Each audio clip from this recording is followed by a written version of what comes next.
Hey everyone, BDZB Comics here with a re-recorded intro, because I started editing this a while ago, and my initial intro mentioned how this was the first video of 2022, and that's not even a little true anymore.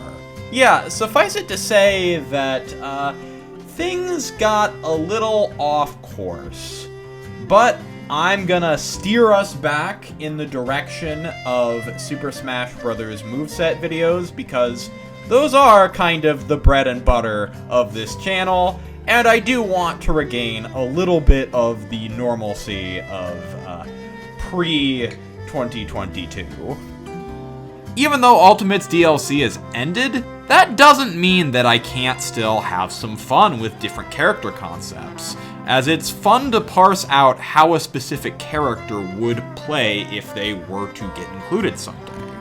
One type of character that frequently comes up in Smash speculation is the indie rep, and I think that's for a few reasons.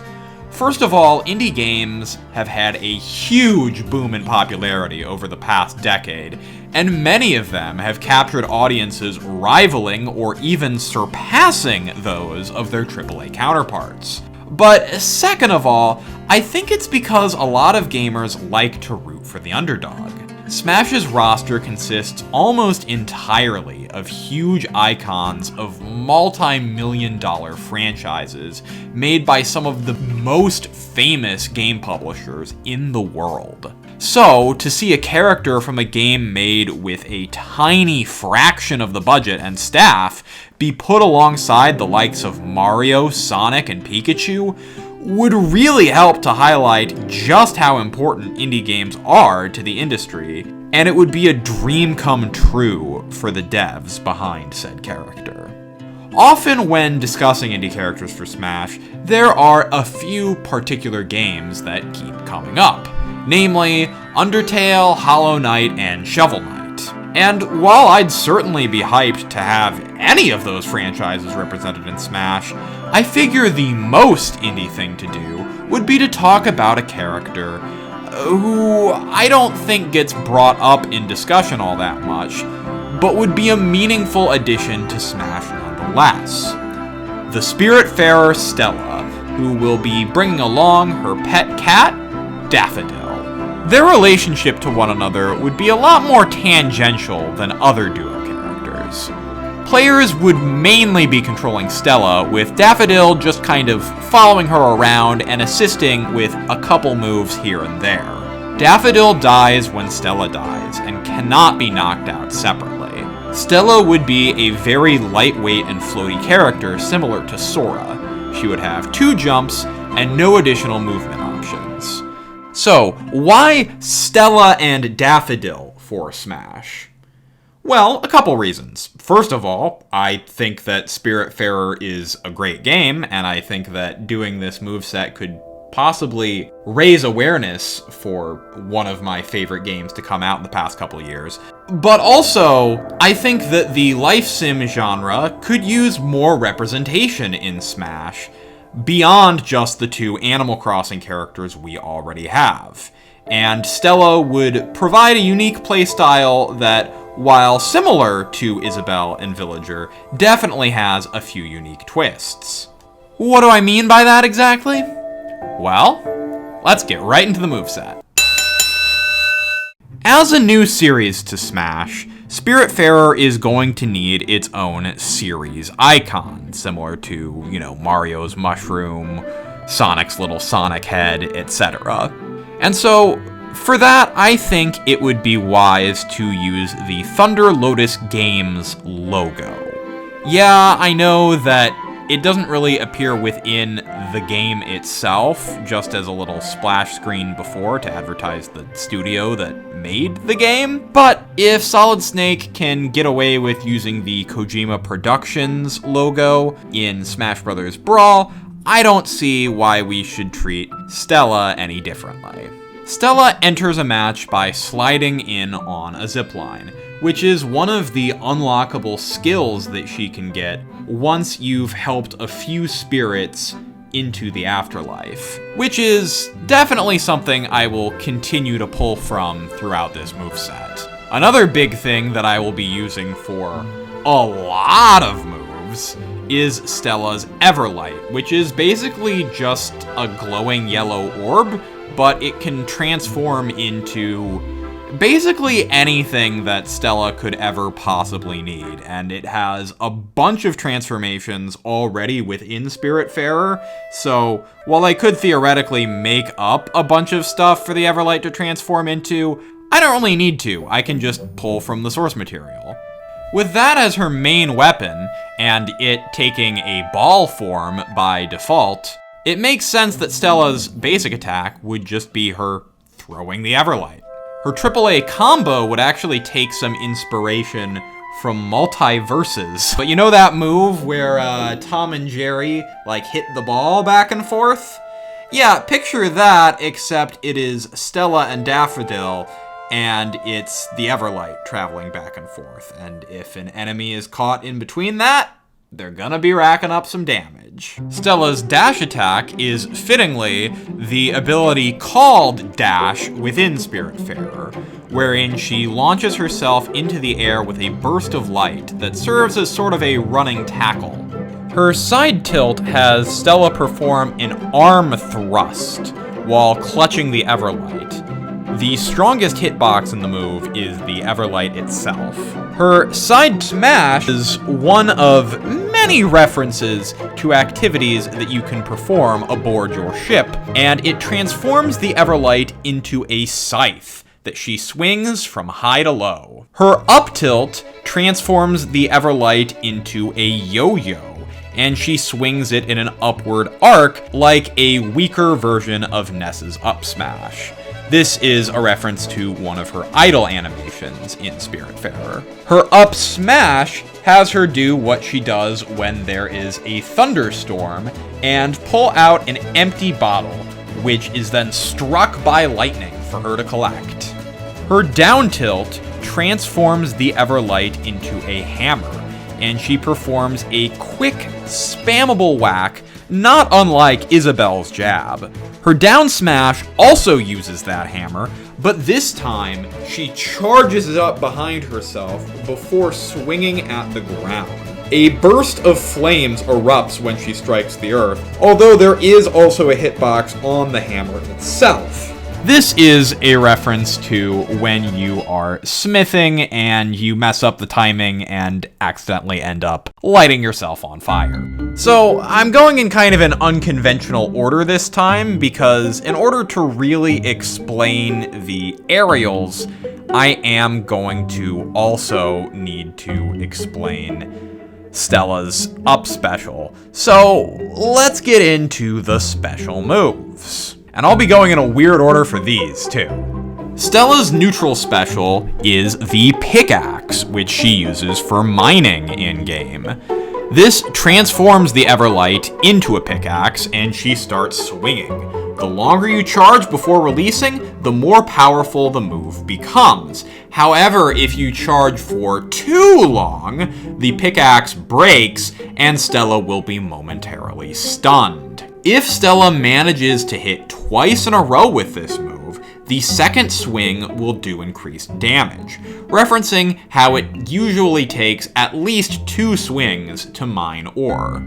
Stella's down special, see, I told you it was a weird order, is called Plant, and it definitely takes some inspiration from Villager's down special, but with a unique twist. Stella gets a menu, not unlike Hero gets with his down special, where she selects a seed to plant in the ground. She has a limited supply of each seed type per stock. If you press down special again, it will water the plant, and pressing it a third time will pluck the plant from the ground. And so, in order of most common to least common, here are the different seed types. First, we have the carrot, which, when you pick it, it allows Stella to wield that carrot as if it were a beam sword to kind of enhance some of her basic attacks and be thrown.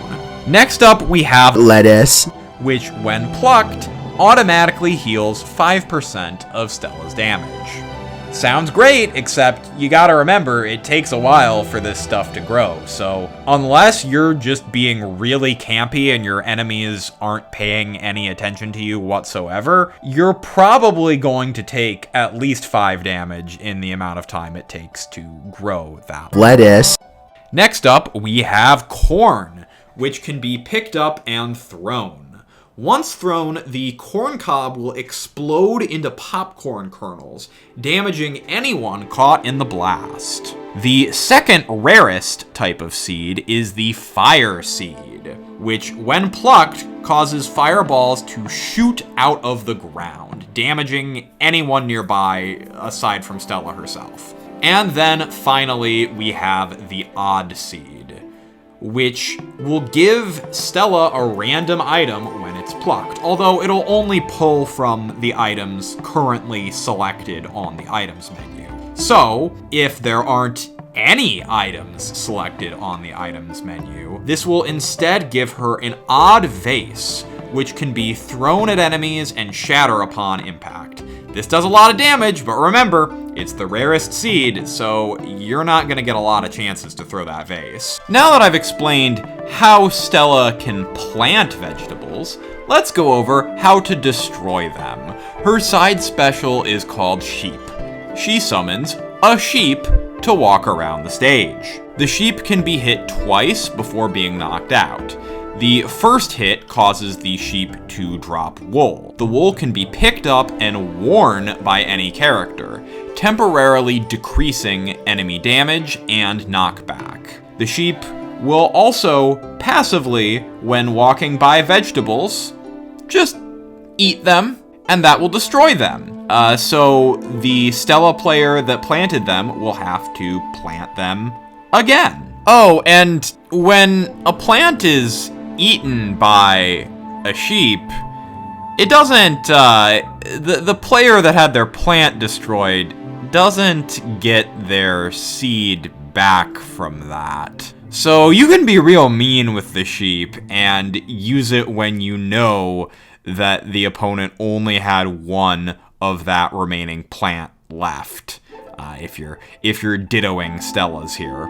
Of course, this can also be turned around on you, and the sheep can eat one of your plants when you don't want them to, which is why it is a good idea to knock a sheep out if they're getting close to your veggies. Other fun ideas I had for the sheep that you'll want to let me know whether or not you think these are good ideas or if it's a bit much are Stella being able to use the move in the air, so she basically drops a sheep down onto opponents like Pac-Man's fire hydrant. I don't know if that's too silly or out of character, but it could set up some fun shenanigans. And the other idea I had is allowing players to jump up on the sheep while it's running around, similar to the Go-Goat Pokeball. This isn't something you can do in Spiritfarer, but Smash makes creative liberties with their characters' moves all the time, and it could also set up some fun shenanigans, but it might be an unnecessary addition. I don't know. Let me know what you think. Alright, so that leaves just one more special move, her up special, which is called Air Draft. Stella summons an Air Draft directly underneath her and uses her glide technique to ride the gust and then slowly descend down.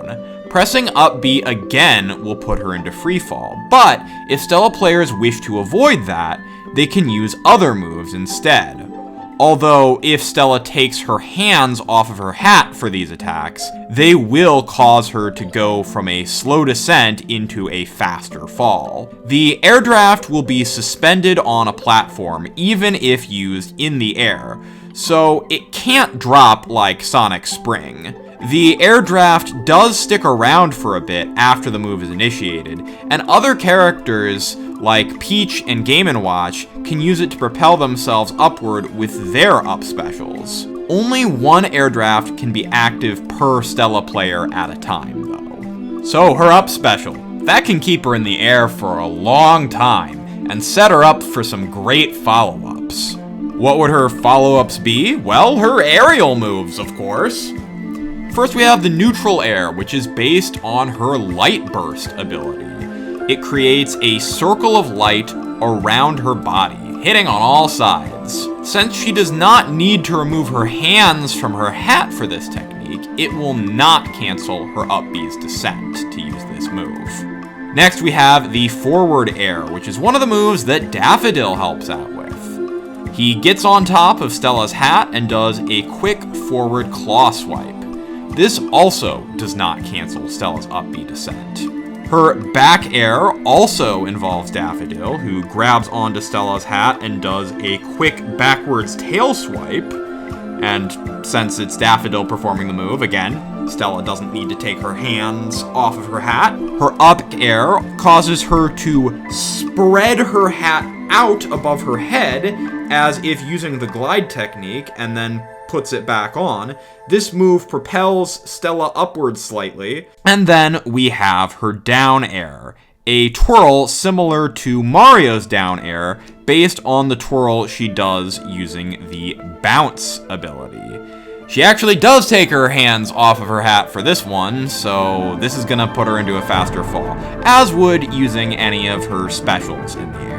Alright, only a few moves left. Let's move on to the grab, where she hooks a targeted enemy using her Everlight, which has been transformed into a fishing rod. Now, just like Isabelle's fishing rod, this move has quite a bit of range for a grab, but unlike Isabelle, opponents can resist getting reeled in by running or attacking in the opposite direction.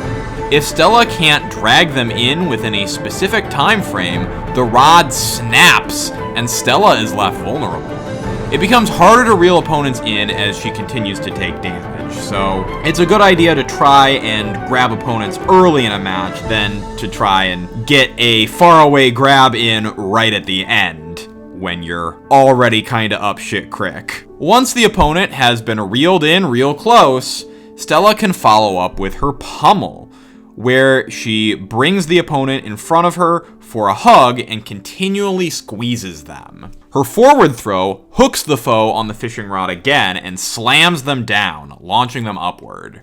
Her back throw puts her hat on the opponent's head, spins them around inside it, and launches them backwards. Her up throw uses Daffodil again, who grabs the opponent and tosses them upward like he does for the Everlight in one of his idle animations. And finally, we have the down throw, where Stella lays the opponent flat and then falls asleep on them like they're a bed. She then wakes up and then kicks them away. Now on to Stella's taunts. For her side taunt, she transforms the Everlight into oven mitts, and then holds her hands above her head and presents a random food item. Her up taunt transforms the Everlight into a notebook and pencil, and she writes in said notebook while sticking her tongue out. And her down taunt has her bend down to give Daffodil a hug. In addition to her taunts, I did want to mention Stella's idle animation, which has her perform a quick stretch, which is the same stretch she does when she wakes up from her bed. Alright, and now, let's move on to her final move, the Final Smash, which I'm calling the Everdoor. The startup for this move is Stella whacking with one of the oars that she uses to paddle her canoe. Any opponent hit by the oar will be sent into a cinematic, wherein Stella rows them along the river Styx and brings them to the Everdoor. Captured opponents are then hugged before they start to glow, being pulled upwards towards the afterlife. The initial whack and subsequent hug both do a set amount of damage, but as the opponent is being pulled upwards, they will take continual damage. If the opponent's damage percentage reaches over 100% after this move has been performed, they will be automatically KO'd. Now, unlike in Spiritfarer, where those brought to the Everdoor never come back ever again, in Smash, KOing someone just means you see them on the victory screen. where Stella taunts her opponents with these victory poses. For victory pose number 1, she retires to her bed, taking a well-earned rest. For victory pose number 2, a dust mite flies past her, and it catches her by surprise, but Daffodil is able to catch it. And then for victory pose number 3, she is surrounded by spirits from her game who come in for a big group hug. Alright, so that does it for Stella and Daffodil's Smash Brothers moveset. I am going to cycle in some pictures of their alternate costumes now, all of which are based on unlockable outfits that players can get in-game. I do have more to talk about regarding like Spiritfarer content in Smash, including Stella's classic mode route as well as her home stage. However, I'm going to cut off this video here for a few reasons. First of all, it is getting kind of long, and I think that 30 minutes for a Smash moveset video is kind of a lot to ask of an audience. But second of all, I've been pretty good at avoiding spoilers this far, and I don't want to mess that up. Talking about her classic mode route definitely will do that, though, because Spiritfarer is a game about death, and that's also the theme of Stella's classic mode round. So, in the meantime, I have a request of you. If you haven't played Spiritfarer before, do it. It's available on Steam, PlayStation, Xbox, Switch, and basically the premise is, what if Animal Crossing made you cry? But it's so much more than that. Honestly, it's one of my favorite indie games. It's one of my favorite Switch games. It was my game of the year for 2020. It's got great writing, great characters, great music, a great art style. It's just fantastic, and you should all check it out. And hey, maybe by the time that my next video is out, you'll have beaten the game and you can let me know what you think. Alright, anyway, this is BDZB Comics signing off. And I'll take your hand and guide you through all the steps one takes to move on to a place, a world unseen to us all. But it's okay, we'll be together, my friend.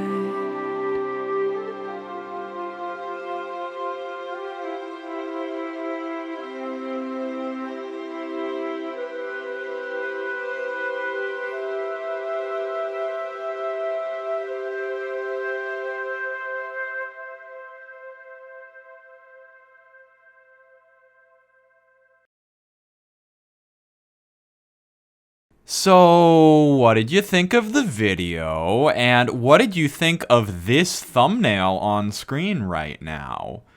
I just learned how to make Smash Bros. Style splash screens like this through a video tutorial, so I'll put that in the doobly-doo. But yeah, I actually went back and updated a bunch of the old thumbnails I've done for Smash Bros. Moveset videos. So I'll show a bunch of those on screen now, and hey, if you haven't watched any of those videos and you think that they look interesting, I have a whole playlist that I will also link in the description. But actually, this Stella thumbnail here, that wasn't the original thumbnail I was going to do. I actually came up with a different pun for her splash screen, but it had a pretty major spoiler in it, and also it might have been in poor taste.